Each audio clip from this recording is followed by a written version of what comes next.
Tukod. Tukuran niyo ilalim. Nalaglag na yung tornilyo.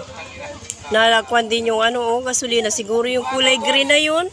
Crudo po. Crudo? Opo.